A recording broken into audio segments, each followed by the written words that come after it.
Hello everyone, my name is Lily Archive and I talk about fundies and occasionally other stuff. Today we're going to be talking about Girl Define's brother, Michael Baird, aka Michael Mershon, and the time that he spoke out a few years ago on Reddit about specifically their mother, Heidi Baird.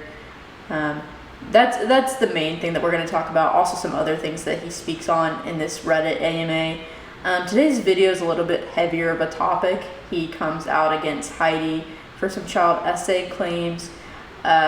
Today's video is really going to be more a fundie history video. I'm not going to give a lot of commentary or my opinion because I really don't think it necessarily, the video needs it, but just making a more easy to find way to read Michael's Reddit post and a little bit more of a digestible version rather than sorting through the whole post itself and looking at all his replies.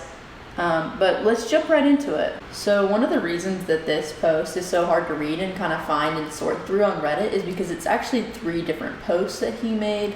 So I'll put those on the screen now.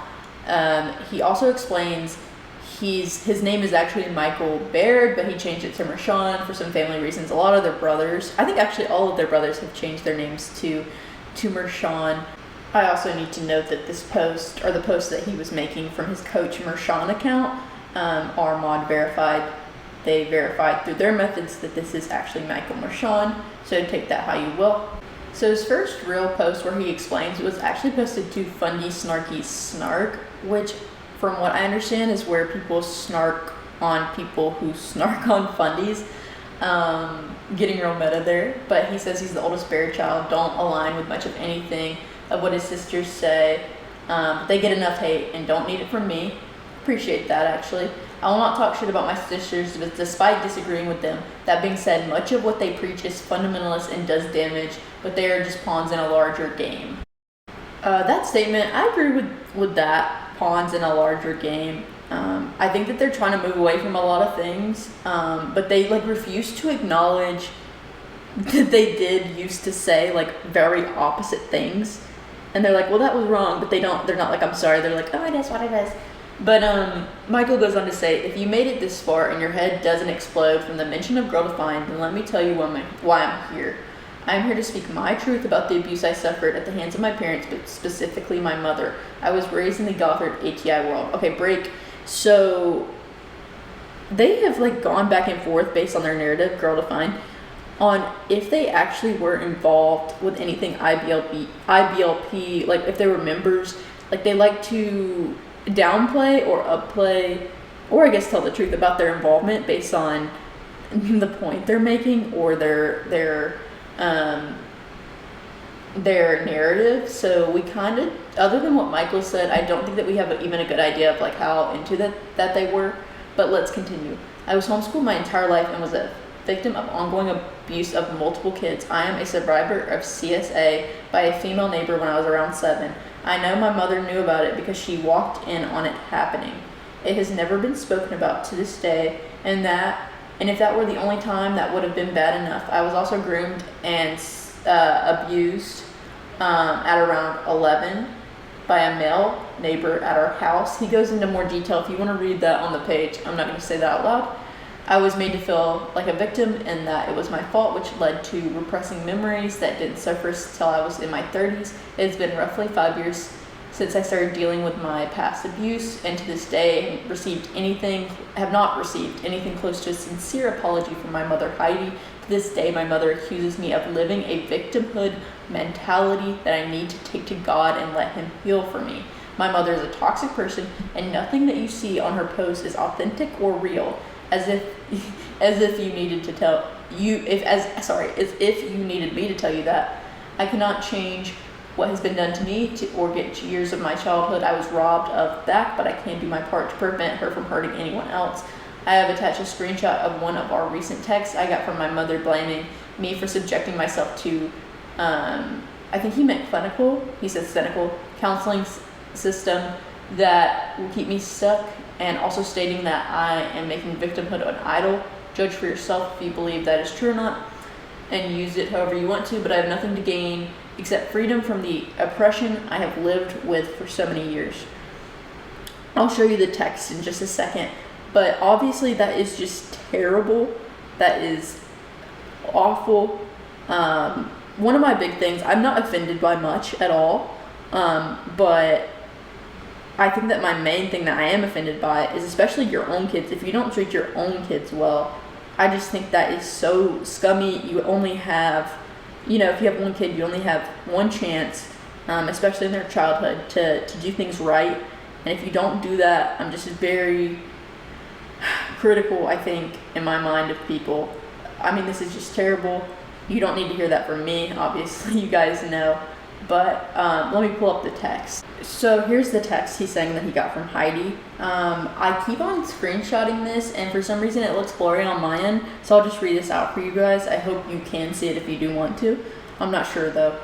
It says, "We aren't going to agree on many things, but we have hope we can experience a biblical resolution with you both."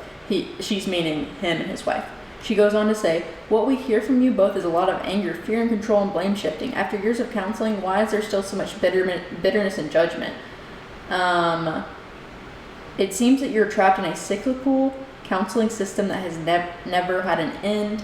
So I guess, yeah, he meant cyclical instead of clinical earlier. She said, "Biblical counseling done in God's way brings healing. It has an end. There's freedom and there's victory in Christ. Biblical healing walks you to freedom, hope, and peace, not an unending life of cycle of fear, anxiety, and bondage. Victimhood can become an idol that when threatened fears losing control and becomes angry at those that seek resolution. It's the only life a victim knows. That's how well-meaning counselors and therapists keep clients for years of a cyclical system of never-ending sessions with no hope of an end. It does not seek resolution and forgiveness. Michael and Jamie, God offers an end to all this. He offers freedom, peace, and hope. We are asking for a resolution because we love you both and we know it's what God calls us to. We are at peace. We have hope and we love you both. Let's sit down and have a loving, peaceful adult conversation that honors God. No fear, no anger, no threats. Just God's loving grace and mercy." So I have to say allegedly through all this, but I mean, if in my mind, allegedly, if Heidi did all this, the reason why the peace hasn't been found is because you're sitting over here talking like this. You refuse to recognize and apologize your issues, is what Michael's saying. I think that has more to do than anything about the counseling world. But yeah, that's just my take on it. Let's move on to some other things that Michael has to say. So someone asked him, "What made you decide to share your story specifically on Reddit?" Obviously, especially the fundie groups, Girl Defined gets a lot of heat. Heidi gets a lot of heat on those groups. So they were kind of asking why I decided to kind of take this into the internet on this particular site when maybe he could have used his own personal page or something like that. He said, "That's a fair question. If I had to use an analogy, I would say the enemy of my enemy is my friend, and that his main goal in posting this was to shut down his mom and all the garbage she spews on social media. Many of the comments on here resonated with how I was personally feeling, so I decided to take a chance and post the truth." I think that's fair. Also, I think it would have got, I guess I'm thinking like it would have got more attention from people that know these people, but I guess if he would have posted it on his main Facebook, put it public, somebody would have found it and reposted it. Regardless, it would have ended up on Reddit, let's be honest. So with the first questions I kind of wanted to look into, the questions related to kind of growing up. Someone asked if their family has the typical dysfunctional family roles: golden child, scapegoat, mascot, etc. Who was who? Thanks for doing this. He said, "I'm still in the process of deconstructing it all, but I've been told by my therapist and others that I am the scapegoat. I have my suspicion about the roles of others in the family, but I don't want to speculate on the kids. My mom was definitely the head, and my dad enables her."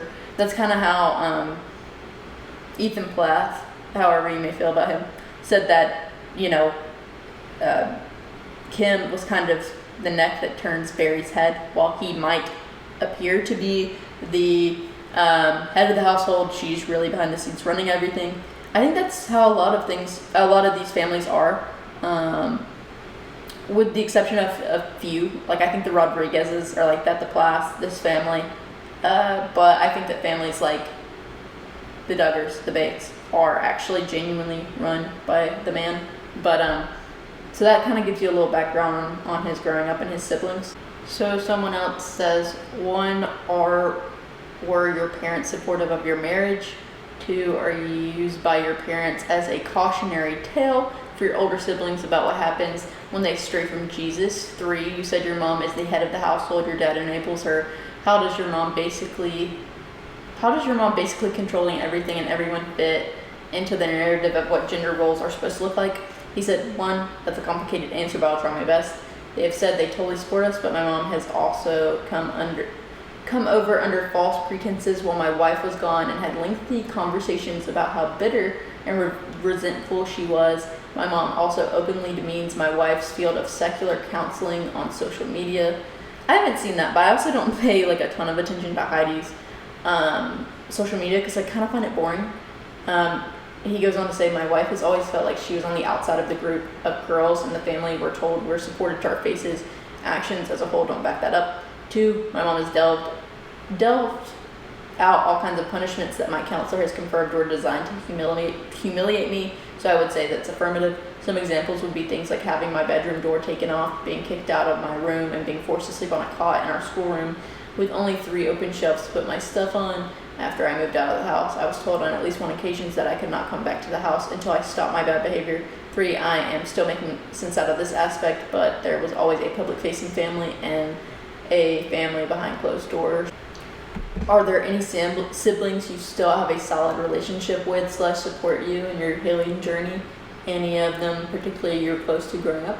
Growing up, I was always the loner. I was the oldest and often helped out with the younger kids. With age gap and role reversals, I never really developed relationships with my siblings before I moved out. For present day relationships, I would say the quote I saw recently sums it up pretty well. If you prioritize peace over truth, you will have a polite relationship but not an intimate one. They have all been supportive of my journey so far. I would say it's too early to tell how relationships will change, but I'm hopeful things will get more real. So a few questions. 1, have you seen Shiny Happy People? Do you feel it's an accurate representation of their upbringing? So I said it was a couple years ago. I actually looked back, and it was just about a year ago. So this all happened when he spoke out after Shiny Happy People. I think it was like not too long after, in 2023. And then someone says, this sub often comments on the perceived tension between Bethany and Kristen, particularly in regards to Kristen's infertility. Is this something we've made up, or is there actual tension there? Your family has some really hateful views, particularly towards the gay community. How has your deconstruction changed your views on these communities? He said, I've seen Shiny Happy People, and it was honestly pretty eye-opening. Growing up, we got heavy into ATI and attending something like 5 or 6 basic conferences. See, sometimes Kristen and Bethany would be like, oh yeah, we're like into ATI. Sometimes like we're not. We were never members because the men couldn't have facial hair. It was so much more, and I remember this just from a few of the events that we went to. We never really did, as a family, like the curriculum. Like I said, my parents they liked some of what they saw, but then they had concerns about a lot of it, and now we're not involved in any of it. But it did feel very much like a checklist of rules and less about a relationship. So these are the rules these are the rules of being a good Christian. Follow all of these rules and you will have abundance, you will have success, you will have health and wealth, and all of these like prosperity gospel promises. And in fact, side story, I remember I was at an event once and I met Bill Gothard in person, and you describe in your book how it's like this big moment if you meet him. And I remember feeling that way, like, oh, this is such a huge deal. I was in this line and we got to meet him. And he asked me, he said, so is your family, are they members of ATI, of the organization? We weren't. And so hilarious. The reason we weren't is because my parents originally had looked into joining, and one of the rules for men was that they could not have a beard. They could not have any facial hair. And my dad has a beard. He always has. He did when he got married. He's never shaved it. And so they were like, what? My parents were like, this is crazy. So it's kind of like up in the air. But I believe more Michael's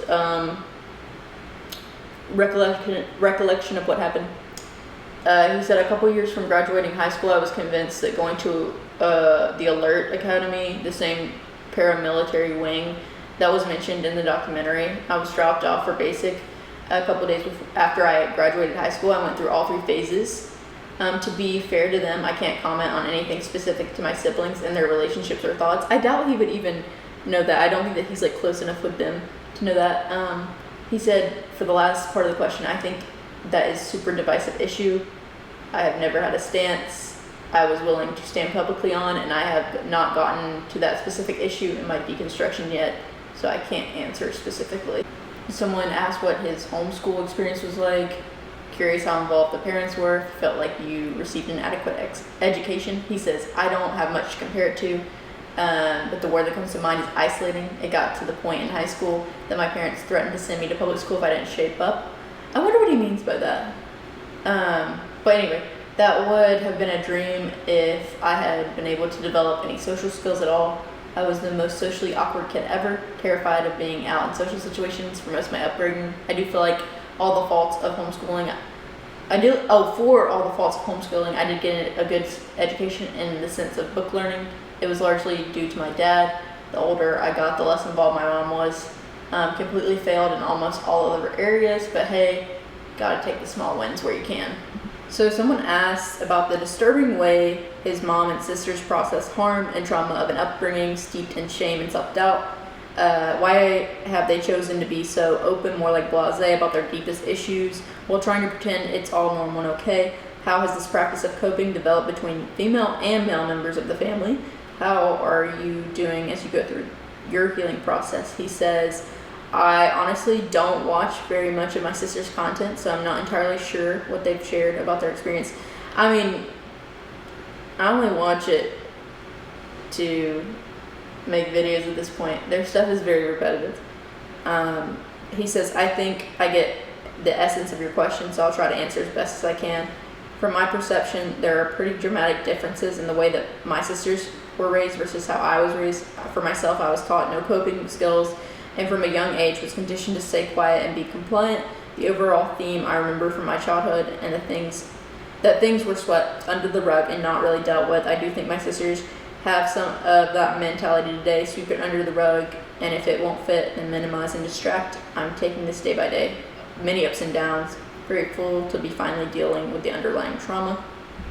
So going back to ALERT here, someone says they didn't know the Bairds followed Gothard or ATI. I thought they were more evangelical megachurch attending kind. I don't know if they attended a megachurch. I'm not really sure about that. Michael says, I can't speak to their current beliefs, but I was raised under Bill Gothard's teachings, attended at least 5 basic conferences that I can remember, and was shipped off to ALERT 2 days after I graduated high school, spending almost 2 years there. Someone says, was that voluntary or were you forced to go? I was told that I was going about 2 years before I graduated and honestly didn't question it. To say that the basic training, aka indoctrination, for ALERT was psychotic. We lost over 60% of the people that started it. I later joined the military, and that was a cakewalk compared to what we were exposed to at ALERT. So the next set of questions are about the Baird Mershon family and their connections to Austria, Germany, and generally Nazism. I'm going to put a few things on the screen up here while I'm talking that I can find that have been like archived on Reddit. I think it's mostly Instagram posts. I'm not sure like all the things they've said on it, but let's jump into the questions. Austrian, someone says, so my question is specifically about what extent the family considers themselves to be Austrian. Do they do, cook, sing, etc., anything specifically Austrian? Also about the NAZI ancestor, do they like him because of that or in spite of it? Or do they just not care? He said, my Nana, mom's mom, was from Austria and met my grandpa during World War II. She always talks with an accent and is the sweetest. I have such fond memories of her. She left that world behind in all senses of the word. We never had any real influence I can remember from Austria. My Nana was probably the one person in the world who really made me feel wanted, and I miss her. That's so sweet. Let's keep on going with these questions. Someone says, does your family really not see your grandfather's NAZI history controversially like it looks like from the outside? He said, it was never really talked about growing up. It was my grandmother's father, and from what I've been told, he was given the choice of execution or joining the cause, so to speak. I do know my Nana, mom's mom, was one of the kindest people I've ever met, as he went on earlier in the earlier comment. She always made me feel welcome and loved like no one else did. Both my grandfathers served in World War II, and I followed their footsteps and served in the Army as well. So yeah, I guess he doesn't really know, but that didn't really answer the question, so I guess we won't know about that for now. So we didn't really get much answers on like the family lineage question and kind of the weird posting about it. But so let's move on to some questions that are kind of more directly about Heidi. Somebody says, "Hi Michael, just want to say it's lovely to see you posting in. So sorry to read in your comments about the escalation with your mother. Do you feel comfortable discussing what led to the no contact position?" And another comment, I think that he said that he was no contact. Was it the text she sent, or did your family have a response to her being exposed so publicly? I will say that while I know all of us are just strangers with very limited info, no contact with her seems to be the best option. She continues to be very abusive, and her post right after your posting on here seemed targeted towards you. It was disturbing, especially given the abuse she's trying to downplay. Stay strong. I actually went back and can't find that post, but I do remember it very vaguely, but I'm not gonna try to state what it said because I could be just completely misremembering because it was a while ago. And she does post so much. Michael says, truthfully, it wasn't just one thing, it was 100 little things. When she blamed the lack of reconciliation on me, playing the victim, that was my last straw. It was like blinders fell off and I saw who she is. I felt most of what she posts on her blogs and social media I choose to ignore because I feel powerless to do anything, even if it is blatantly false. Unfortunately for her, I found my voice and never going to beat silence again. I have no regrets posting here initially and would do it again if put in the same position. Michael, what do you think it means that your mom hasn't posted on social media after you started speaking out? Do you think she's embarrassed, waiting and hoping it blows over, possibly doing some self-reflection? I will say that I feel like, if I remember correctly, Heidi historically does post like quite a bit, especially recently. So it was kind of weird in the time when she just stopped posting. She kind of went silent. Michael says, obviously can't say for sure, but I suspect she's hoping it will blow over. My hope is she does some self-reflecting. Being on the side of things, I see her as a broken person who's unhealed. I would love for her to do some self-reflecting and then use her platform to help other moms avoid the mistakes she made instead of perpetuating the cycle. Someone says, from posts on here, I've always assumed Heidi to be extremely hands-off with her parenting to the point where other snarkers assumed your sisters, Bethany especially, were unable of quote-unquote adulting, as in doing things properly on their own, such as cleaning up, getting jobs, etc. Your family seems very concerned with grifting and making money by doing nothing. She works smart. Sorry, I'm assuming that the Heidi we see in her reels is very different to the woman that you grew up with. I'm wondering if there's anything you can share about having her as a mother was like. He said, in a word, I grew up with a narcissist as a mother. I think it's important to understand my why. I love my sister, despite what I might think of the content they post. I believe they're victims as much as I was, and I wish to do what I can to save them from the toxicity of Heidi. The best I could see to save my siblings is to expose my mom for a fraud. I cannot remember having a single honest conversation with my mom. I don't remember ever receiving any sincere affection from her, and she had an end motive to everything she did. I learned that to survive my childhood, I was going to have to suppress any emotion, ask no questions, and play the obedient son.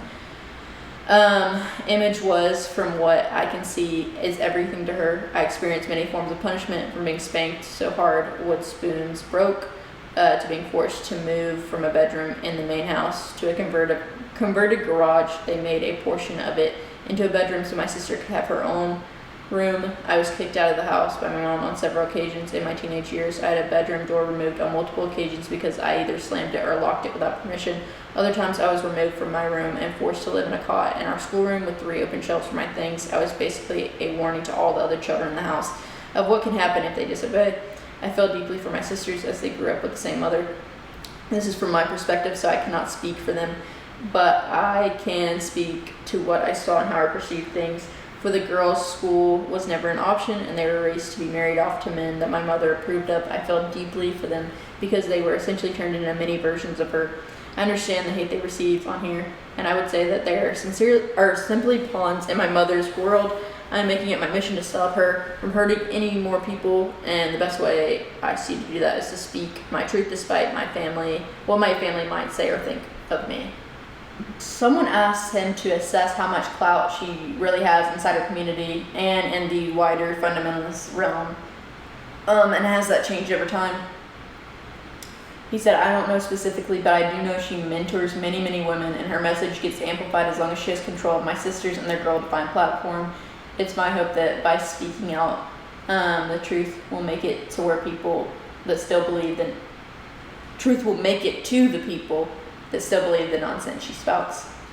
So this part of the questioning kind of gives context to kind of what started the real rift between him and his mom. He says that the first essay was around 7 years old, and then the second one was 11, and that he said that his memories were kind of repressed and didn't resurface until about 4 years ago, which is kind of the starting point of the decay of their relationship, or the true decay of their relationship, I guess.